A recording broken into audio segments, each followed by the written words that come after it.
পঢ়ি হ'লে ময়ে ভাত বনাম। মাজনী, তই এইবোৰ কথা চিন্তা কৰিব নালাগে। খালি তই ভালদৰে পঢ়। ঘৰৰ কাম বন কৰি সময়বোৰ নষ্ট কৰিব নালাগে। ঘৰৰ কাম যিমান আছে চব ময়ে কৰিম। দেউতা, মই তোমাতকৈ ভালকৈ বনাব জানো। আৰু তুমি সদায় সদায়নো কিয় ভাত বনাবলৈ যোৱা? মই আছো নহয়, মই বনাম। ভাত বনোৱাটো মাইকী মানুহৰহে কাম। এনেকুৱা কোনো কথা নাই যে মাইকী মানুহে কৰা কাম মতা মানুহে কৰা কামো কিবা ভাগ ভাগ আছে। যোনে যি কাম কৰিব পাৰে কৰি গ'লেই হ'ল। খালি তই ভাত বনোৱা, ঘৰৰ কাম কৰা এইবোৰত গুৰুত্ব দিব নালাগে। পঢ়া শুনাত গুৰুত্ব দে। এইবোৰ কাম কৰি তাৰমানে তাই পঢ়া শুনাত ফাং ফুং কৰিব বিচাৰিছে। মাও, ভালদৰে পঢ়িবি দেই। তই আকৌ ভালদৰে পঢ়া শুনা কৰি মাষ্টৰণী হ'ব লাগিব। হ'ব দেউতা। দে তই পঢ়, মোৰ ভাত হ'বই এতিয়া। দেউতাই যে কি পঢ়াৰ কথা কৈ থাকে নহয়, পঢ়াবোৰ মূৰতেই নোসোমায়। মাজনী, মোৰ ভাত হৈ গ'ল দে। দেউতা, মই এতিয়া নহ'লে কিতাপখন সামৰি থওঁ। কিতাপ কিয় সামৰিব লাগে? ভাত হ'ল বুলি কৈছা দেখোন, ভাত খাওঁ আকৌ। ভাত খালে কিতাপ সামৰিব লাগে নেকি? নহ'লে আকৌ কেনেকৈ ভাত খাম? পঢ়ি পঢ়ি ভাত খাবা আকৌ। পঢ়ি পঢ়ি ভাত কেনেকৈ খাম আকৌ? পঢ়ি পঢ়ি কেনেকে ভাত খাব? মই ভাত খুৱাই দিম আৰু তুমি কিতাপখন চাই থাকিবা। ভাতকেইটা খাওঁতে আকৌ সময়খিনি কিয় এনেই খেদিব লাগে? মই ভাত খুৱাই দিম, তই পঢ়ি থাক। ভাত খাই খাই কিতাপ পঢ়িব লাগে, তুমিও অকণমান বেছি কৰা। মানুহে ইচ্ছা কৰিলে চব কৰিব পাৰে। দুখন হাতে সমানে লিখো বুলি ক'লেও লিখিব পাৰে। ভাত খাই খাই পঢ়োতেনো কি ডাঙৰ কথাটো? কি দেউতা, একেলগে দুখন হাতে লিখাটো সম্ভৱ জানো? অঁ, সম্ভৱ। তুমি কি দেখিছা দেউতা দুখন হাতে লিখা মানুহ? দেখা নাই, অনুমানহে কৰিছো। মানুহে যে ইচ্ছা কৰিলে চব কৰিব পাৰে। এইবোৰ হৈছে চব ইচ্ছা শক্তি। আৰু সেই ইচ্ছা শক্তিটোৱে হৈছে মানুহৰ জীৱনৰ আটাইতকৈ মূল্যৱান সম্পত্তি। চাওঁ, তই অকণমান সিফালে যাচোন। এতিয়া মই তোক ভাত খুৱাই দিম আৰু তই ভাত খাই খাই পঢ়ি থাকিবি। হ'ব দেউতা। দেউতা, মই আহিছোঁ। মাজনী, মই থৈ আহিমগৈ ৰ চাইকেলেৰে। অ' দেউতা, নেলাগে। তুমি চাইকেলত মোক উঠাই নিলে মোৰ লগৰ ছোৱালীবোৰে বৰকৈ হাঁহে মোক। মই সিহঁতৰ লগতে খোজকাঢ়ি যাম। খোজকাঢ়ি গ'লে যদি ভাগৰ লাগে আৰু যদি ক্লাছত মন দিব নোৱাৰো তেতিয়া? তুমিও যে দেউতা কি কথা কৈ থাকা? মই জানো এতিয়া সৰু হৈ আছোঁ। এইখিনি বাট খোজকাঢ়ি গ'লে মোৰ আকৌ কিয় ভাগৰ লাগিব? হ'ব দে, যা নহ'লে। তুমি দুপৰীয়া ভাত সোনকালে খাবা, মই অহালৈ ৰৈ নাথাকিবা। হ'ব দে, তই চিন্তা কৰিব নালাগে। খালি তই পঢ়া শুনাত মনোযোগ দিবি। হ'ব দিয়া দেউতা, মই আহিছোঁ। তাই স্কুললৈ যাওঁতে মই সাউতকৈ বজাৰৰ পৰা আহোঁগৈ। আবেলি আকৌ তাইক ঘৰত অকলে এৰি থৈ বজাৰত যাব অসুবিধা হ'ব। আজিকালি যিহে দেশৰ সমস্যা, গাভৰু ছোৱালী ঘৰত অকলে এৰি থৈ যোৱাটোৱে ভয়। বজাৰখিনি হ'লেই হৰলিক্স এটাই কাজু পেকেট এটাই ল'লে হৈয়ে যাব আৰু। হেৰা ভাইটি, মোক এই কাজুৰ পেকেট এটাই হৰলিক্স এটাই দিয়াচোন। অঁ, দিছোঁ ৰ'ব।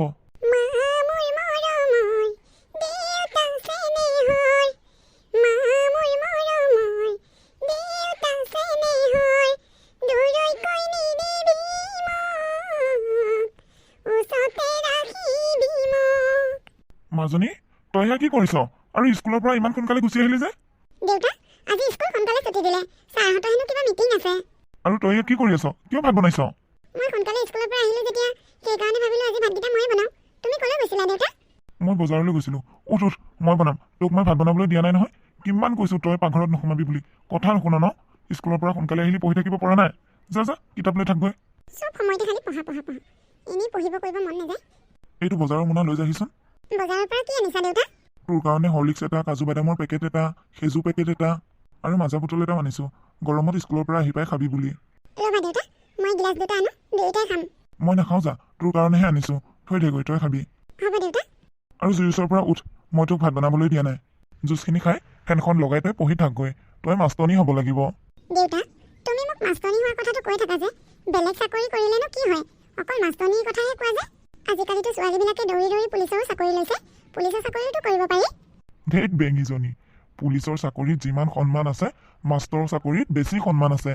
কিয়? পুলিচেওতো বহুত কষ্ট কৰে আৰু গোটেই দেশখন নিৰাপত্তা দি ৰাখি আছে। তই কোৱা কথাটো সঁচা। আৰক্ষীবোৰৰ কাৰণে আমি নিৰাপদে আছোঁ। তথাপিও হাই গণ্ডগোল এটা হ'লে দেখিছনে নাই? পুলিচৰ গাতে হাত তোলে। মাষ্টৰনীবোৰক কোনেও টানকৈ কথা নকয়। সকলোৱে দেখিলে সন্মান কৰে। সেইকাৰণে মই মনে প্ৰাণে বিচাৰোঁ তই যাতে মাষ্টৰণী হওঁ। সেইকাৰণে মই দিনে ৰাতিয়ে কষ্ট কৰোঁ, যাতে তোক মই ভাল মানুহ বনাব পাৰোঁ। দেউতা, মোৰ কাৰণে তোমাৰ বহুত কষ্ট হয় ন? তই যেতিয়া মাষ্টৰণী হবি, তেতিয়া মোৰ এই দুখ, কষ্ট, ভাগৰ সকলোবোৰ নাইকিয়া হৈ যাব। মনত কেৱল আনন্দই আনন্দ হৈ পৰিব। তই খালি ভালদৰে পঢ়া শুনা কৰ। টেষ্ট পৰীক্ষা হ'বই এতিয়া দেখোন, আৰু বেছি দিন নাই। টেষ্টৰ পিছতে ফাইনেল পৰীক্ষা হ'ব। গতিকে তই মনোযোগ দি পঢ়িবি দেই মাজনী। হ'ব দেউতা। বন্ধু, ছোৱালীজনীৰ খবৰ কি? ভাল ভাল। আজিকালি দেখোন আমাৰ ফালে নোযোৱাই হ'লা কিয়? কিনো ক'ম আৰু বন্ধু, ঘৰৰ কামবোৰ কৰি থাকোঁতে সময়ে নেপাওঁ দেখোন। তোমাৰ মানুহজনী ঢুকোৱাৰ পিছত তোমাক কিমান ক'লোঁ বিয়াখন পতাৰ কথা। একমাত্ৰ ছোৱালীজনীৰ কথা ভাবিয়ে তুমি দ্বিতীয় বিবাহ নকৰালা। এতিয়া আকৌ ছোৱালীজনীকো ঘৰৰ কাম এখন কৰিবলৈ নিদিয়া। পিছত কিন্তু অসুবিধা হ'ব, গম পাইছা নাই? তুমি কি কথা কৈছা বন্ধু? মই জানো তাইক এতিয়াই বিয়া দিম? পঢ়া শুনা কৰি তাই চাকৰি কৰিব লাগিব। তাই মাষ্টৰণী হ'ব লাগিব। মাষ্টৰণী হোৱাৰ 2 বছৰমানৰ পিছতহে মই তাইক বিয়া দিম। আৰু হাতত টকা পইচা থকাৰ পিছত কিহৰ কাম কৰিব লাগে? কাম কৰা মানুহ ৰখাই ল'লেই হ'ল। বাৰু, তুমি ভবা ধৰণে হ'লেতো ভালেই কথা। আজিকালি আকৌ চাকৰি পোৱাটো বহুত টান হ'ল। চাকৰি কৰিম বুলি ভাবিলে বহুত ভালকৈ পঢ়িব লাগিব। কম পঢ়া শুনা কৰিলে চাকৰি পোৱা আশাই কম। মোৰ ছোৱালী কি তই পঢ়াত বেয়া বুলি ভাবিছা নেকি হা? মোৰ ছোৱালী পঢ়া শুনাত বহুত ভাল আৰু তাই মোৰ কথা ৰাখিব। তই এতিয়া যা, মই বজাৰলৈ যাওঁ। কাইলৈ তাইৰ জন্মদিন। তাইৰ কাৰণে ভাল শাৰী এখন আনোগৈ। মই কথাখিনি কোৱাৰ কাৰণে চাগে বেয়াই পাইছা ন? বেয়া নাপাবা, নিজৰ বুলি ভাবিহে ঘপকে ক'লো। মই আহোঁ দিয়া। সি মোৰ ছোৱালী পঢ়াত বেয়া বুলি ভাবিছে। তাইক মই একো এখন কাম কৰিবলৈ নিদিওঁ, কেৱল পঢ়িয়ে থাকিবলৈ দিওঁ। তাইক পঢ়াৰ বাহিৰে আৰু আন কাম কৰিবই নিদিওঁ। তাই কিয় পঢ়াত বেয়া হ'ব? মোৰ ছোৱালীজনীয়ে কেনেবাকৈ চাকৰি পাব বুলি তাৰ হিংসা লাগিছে। কেইদিনমান ৰখ, মোৰ ছোৱালীজনী যেতিয়া মাষ্টৰণী হ'ব, তাৰপিছত মোৰ ঘৰলৈ আহি মোৰ গছৰ ছাঁ এডালৰ তলতো তহঁতক বহিবলৈ নিদিওঁ। এই চপক আহিব দিব নালাগে। মাজনী, অ' মাজনী, দেউতা, মই তোৰ কাৰণে শাৰী এখন আনিছোঁ। ল, তই পিন্ধি যাচোন কেনেকুৱা লাগে চাওঁ। দেউতা, এইখন মোৰ জন্মদিনৰ কাৰণে আনিছা নেকি? অঁ, এইখন তোৰ জন্মদিনৰ উপহাৰ। তাতে 2 দিনৰ পিছতে পৰীক্ষা আছে যে, পৰীক্ষালৈ তই এই শাৰীখন পিন্ধিয়ে অহা যোৱা কৰিবি। হ'ব দেউতা, মই এতিয়াই পিন্ধি আহিছোঁ ৰ'বা। দেউতা, কেনেকুৱা লাগিছে? মাজনী, তোক একেবাৰে মাষ্টৰণী লাগিছে। অঁ দেউতা, আমাৰ স্কুলৰ বাইদেউজনীও এনেকুৱা শাৰী এখনেই পিন্ধি আহে। মই দোকানীক কৈছোঁৱে আকৌ শাৰীখন কিনোতেই মাষ্টৰণীয়ে পিন্ধা শাৰী দিবি বুলি। দেউতা, এইখনতো বহুত দামী শাৰী। তুমিতো অকণমান কম দামী শাৰী এখনো আনিব পাৰিলা হয়। তই কি কথা কৈছ মাজনী? তই কি মোৰ কম দামী ছোৱালী নেকি? তইতো মোৰ নয়নৰ মণি, মোৰ বুকুৰ কলিজা। তই যে এই শাৰীখন পিন্ধিছ, তোক খুব ভাল লাগিছে। একেবাৰে মাষ্টৰণী যেন লাগিছে। দেউতা, এতিয়া শাৰীখন খুলি থওঁ গৈ নে? পৰীক্ষাত গ'লে পিন্ধি যাম। যা যা, খুলি থগৈ, নহ'লে লেতেৰা হ'ব। দেউতা, তুমি শুই থকাগৈ যোৱা। মই পঢ়ি থাকিম নহয়। কিয় মই শুই থাকিমগৈ? নালাগে দে, তই পঢ়ি থাক, মই এইখিনিতে বহি আছোঁ। তই অকলে অকলে ৰাতি পঢ়ি থাকিব নালাগে। তই পঢ়ি থকালৈ মই এইখিনিতে বহি আছোঁ। টানকৈ পঢ়ি যা, ময়ো শুনিম। দেউতা, মই মাষ্টৰণী হোৱা আশাটো তুমি বেছিকৈ নকৰিবা নেকি? কিয় নকৰিম? দেউতা, মোৰ পৰীক্ষা ভাল হোৱা নাই। মনোযোগেৰে পঢ় আকৌ, এইটো টেষ্ট পৰীক্ষাহে। ফাইনেল পৰীক্ষালৈ এতিয়াও মাজত 2 মাহ আছে। বহুত চেষ্টা কৰিছোঁ দেউতা ভালদৰে পঢ়িবলৈ, কিন্তু পঢ়াবোৰ দেখোন মনতে নৰখে। মনত নৰখিলে কেনেকৈ হ'ব আকৌ? অলপ চেষ্টা কৰিবি ভালদৰে। পঢ়া শুনা নকৰিলে কি কৰিবি? দেউতা, মই তোমাক ভাত বনাই দিম আকৌ। মই ঘৰৰ কাম কৰিম, তোমাক বহি বহি খাবলৈ দিম। মই ঘৰৰ সকলোবোৰ কাম কৰিম। হাঁহ কুকুৰা পুহিম, গৰু ছাগলী পুহিম। মই এইবোৰ কৰি বৰ ভাল পাওঁ দেউতা। এইবোৰ চবেই কৰিব পাৰে। এইবোৰ কিবা কাম হ'ল নেকি? তই মোৰ সপোনৰ প্ৰতীকো মাজনী। তই ভালদৰে পঢ়া শুনা কৰিবি, চাকৰি কৰিবি, সকলোৱে তোক সন্মান কৰিব। মোৰ বৰ হেঁপাহ হ। মই হৈছোঁ এজন খেতিয়ক। খেতিয়কৰ ছোৱালী হৈ তই যদি মাষ্টৰণী হ, মোৰ কিমান গৌৰৱ হ'ব চাচোন। পাৰিবিনে তই মোৰ মনৰ আশাটো পূৰ কৰিবলৈ? মই চেষ্টা কৰিম দেউতা। দে পঢ়, টানকৈ পঢ়। টানকৈ পঢ়িলে মনত ৰখে। দেউতা, মই স্কুলৰ পৰা আহোঁগৈ। আজি হেনো টেষ্ট পৰীক্ষাৰ ৰিজাল্ট দিছে। হয় নেকি? ময়ো যাওঁ ব'ল। নালাগে দেউতা, মই যাম। এইটো ফাইনেল পৰীক্ষাৰ ৰিজাল্ট নহয়, টেষ্ট পৰীক্ষাৰ ৰিজাল্টহে। হ'ব দে নহ'লে, তই যাবি আৰু চিধা ঘৰলৈ আহিবি দেই। ক'তো ৰৈ নাথাকিবি, মই ইয়াতে ৰৈ আছোঁ। হ'ব দেউতা। হে ভগৱান, তাই যাতে ৰিজাল্টটো ভাল হয় আৰু। ইমান সময় লগাব লাগেনে? কৈছোঁৱে সোনকালে আহিবলৈ। সেইকাৰণে মই যাওঁ বুলি কৈছিলোঁ। মোকো যাব নিদিয়ে। মনটো ইছাত লাগি আছে। ৰিজাল্ট বা কি হৈছে? দেউতা, মাজনী, তই আহিলি? তোৰ ৰিজাল্ট কেনেকুৱা হৈছে মাজনী? তই কান্দিছ কিয়? দেউতা, মোৰ ৰিজাল্ট বেয়া হ'ল দেউতা। মই ফেইল কৰিছোঁ। এইটো টেষ্ট পৰীক্ষাহে, এতিয়াও সময় আছে। তই নাকান্দিবি, তই ভালকৈ পঢ়িব লাগিব। মই তোক আৰু 2টা টিউশ্যন লগাই দিম। ছাৰে কৈছে টেষ্ট পৰীক্ষাত যোনে যোনে ফেইল কৰিছে তাক হেনো ফাইনেল পৰীক্ষা দিবলৈ নিদিয়ে। কি? ক'লেই হ'ব নেকি? কোন ছাৰে কৈছে? প্ৰিন্সিপাল ছাৰে কৈছে। মই এতিয়াই প্ৰিন্সিপাল ছাৰৰ ঘৰলৈ গৈ আছোঁ ৰহ। নালাগে দেউতা, তুমি নাযাবা। কিয় নাযাম? মই তোৰ প্ৰিন্সিপাল ছাৰক ভৰি হাতে ধৰিমগৈ। তোক পৰীক্ষা দিব লাগিব। ব'ল, আমি 2টাই যাওঁ ব'ল। কিয় আহিলে কওকচোন? ছাৰ, টেষ্ট পৰীক্ষাত ফেইল কৰাখিনিক হেনো পৰীক্ষা দিবলৈ নিদিয়ে? অঁ হয় ছাৰ, মই আপোনাৰ ভৰি ধৰিছোঁ ছাৰ। এই কি কৰিছে? মোৰ ছোৱালীজনীক ফাইনেল পৰীক্ষাটো দিবলৈ দিয়ক ছাৰ। তাই ফাইনেল পৰীক্ষাৰ ৰিজাল্ট ভাল কৰিব। আপোনাৰ ছোৱালীক মই কেনেকৈ পৰীক্ষা দিবলৈ দিওঁ কওক?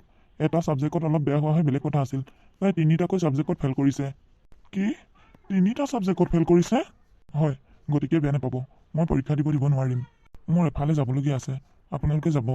পৰীক্ষা বেয়া হোৱাৰ কাৰণে দেউতাকে খঙতে জীয়েকক বিয়া দি দিলে। দেউতা, তোমাৰ খং উঠিছে জানো, কিন্তু তুমি মোক এবাৰ চোৱা দেউতা। তুমি মোক আগতে ইমান মৰম কৰিছিলা। আজি তুমি মোক ঘৰখনৰ পৰা বিদায় দিব খুজিছা। এই শেষ মুহূৰ্ততো তুমি মোৰ মুখখন নোচোৱা নে দেউতা? দেউতা, আশীৰ্বাদ কৰিবা মই যাতে ভালে থাকোঁ। তই কি বুজিবি মাজনী, তোক বিয়া দি মই কিমান কষ্ট পাইছো মনত। মই তোক খঙতেহে এনেকে বিয়া দি উলিয়াই দিছো, নহ'লে মই তোক এনেকৈ এখন ঘৰলৈ উলিয়াই দিবলৈ মন নাছিল। মই ভবাৰ ধৰণে যদি তই পঢ়া শুনা কৰি চাকৰি কৰিলি হয়, মই তোক কেতিয়াও এনেকে বিয়া নিদিলো হয়। কেইদিনমানৰ পিছৰ কথা। দেউতা, তুমি মোক বিয়া দি বহুত ডাঙৰ ভুল কাম কৰিলা। মই বহুত কষ্টত আছো দেউতা। মই ফোন কৰিলেও তুমি ৰিচিভ নকৰা। মোৰ এবাৰ খবৰো এটা নোলোৱা। ইহঁতে মোক বহুত কষ্ট দিছে দেউতা। ঐ, তোৰ চোতালখন মুচোতে ইমান সময় লাগিছেনে? হ'ব এতিয়া মা, আৰু অকণমানহে আছে। জেগাখিনি মুচি কাপোৰ কেইখনমান আছে ধুবি। ধুই লৈ ভাত বনাবিগৈ। মা, মই কাপোৰ ধোৱা আৰু ভাত বনোৱা কাম নাজানো নহয়। আগতে মোৰ কাপোৰ দেউতাই ধুই দিয়ে আৰু দেউতাই ভাত বনায়। তই ঘৰৰ কাম নাজানো কি জানো হা? পঢ়া শুনাটো নাই, কামে বনেও নাই। দেউতাই তোক কি শিকালে হা? মা, আপুনি মোক যি গালি পাৰে পাৰক। মোৰ দেউতাক ধৰি মোক গালি নাপাৰিব। মোৰ দেউতাই আপোনাক কি কৰিলেনো? তই মোৰ মুখে মুখে কথা কওঁ হা? তোক আজি মা, কষ্ট পাইছো। কষ্ট পাইছ হা? তোক আজি মা, কি হৈছেনো? এই মোৰ মুখে মুখে তৰ্ক কৰিছে। হয় নেকি মা? বাহিৰত মানুহে দেখাকৈ নামাৰিবা, ভিতৰলৈ লোৱা। এই কাজি ভিতৰত দিম ব'লা। তাই তোমাৰ লগত তৰ্ক কৰিবলৈ ক'ত সাহস পালে? নেমাৰিব, মই কষ্ট পাইছো। মই বৰ দুখ পাইছো। নেমাৰিব মা, সেয়া মোক নেমাৰিবা। নেমাৰিম তোক হা? না কাম বন জানো, না পঢ়া শুনা জানো। দেউতাই বুদ্ধি কৰি আমাৰ টেটুত লগাই দিলে তোক। বৰ্তা, বৰ্তা। কি বৰ্তা, আপোনাৰ ছোৱালীজনীক আপুনি খবৰ লৈছেনে? খবৰ নাই লোৱা। খবৰ কি হ'ল তাই? বৰ্তা, আপোনাৰ ছোৱালীজনীয়ে যে একো কাম বন ভালদৰে কৰিব নাজানে, গতিকে শাহুৱেক আৰু গিৰিয়েকে লগ লাগি তাইক খুব অত্যাচাৰ কৰে। আৰু আজি দুয়োটাই ঘৰৰ ভিতৰত দৰ্জা মাৰি তাইক বহুত মাৰিছে। তাই মোক মনে মনে খবৰটো কৈছে আপোনাক ক'বলৈ। আপুনি কি কৰে কৰক। কি? মই মোৰ ছোৱালীৰ গাত আজিলৈকে টিকলি এটা মাৰি পোৱা নাই। সিহঁতে মোৰ ছোৱালীৰ গাত হাত তুলিছে। ইহঁতক আজি মই মাজনী দেউতা, মাজনী, ইহঁতে তোক কেনেকুৱা অৱস্থা কৰিছে? ব'ল, তই মোৰ লগত ব'ল। ইহঁতৰ লগত আৰু থাকিব নালাগে। ৰ'ব, তাইক আপুনি ক'লৈ নিব ওলাইছে? তাই এইখন ঘৰৰ বোৱাৰী। আপুনি আৰু কথা নক'ব। তাই এইখন ঘৰৰ বোৱাৰী হোৱা আগত মোৰ ছোৱালী আছিল। মই তাইৰ গাত সামান্য মানুহ আচুৰ এটা লাগিব দিয়া নাছিলো। আপোনালোকে মোৰ ছোৱালীক আনি এয়া অৱস্থা কৰিছেহি। মোৰ ছোৱালী মই মোৰ লগত লৈ যামগৈ। নোৱাৰে নিব। আৰু যদি এটাও কথা কয়, কাটি পিচ পিচ কৰি দিম আপোনালোকক। মানুহ চিনি পোৱা নাই। যাওক, কেছ দিয়ে, মেল দিয়ে, কি দিয়ে দি থাকক। মই তাইক লৈ যোৱাৰ পিছত যদি মোৰ ঘৰত আপোনালোকে এখোজো দিয়ে, আপোনালোকক মই ডাইৰেক্ট ঘপিয়াই গুচেও কৰিম। মাজনী, তেনেকৈ আহি দেউতাকে জীয়েকক লৈ গ'লহি। মা, কি হ'ব এতিয়া? কি হ'ব আৰু? মৰমত ৰখা জীয়েকক দেউতাকে আহি লৈ গ'লহি। তাইক আনিবগৈ লাগিব মা। নাই নাই দেই, মই তাইক আনিব যায় দাৰৰ ঘাঁহ খাব নোৱাৰো। আৰু তয়ো যাব নালাগে, তোকো কাটিব। গতিকে ঘৰৰ মানুহ ঘৰতে নিৰাপদে থকাই ভাল। তাইও তাত ভালকে থাকক, আমিও ইয়াত ভালেই থাকোঁ।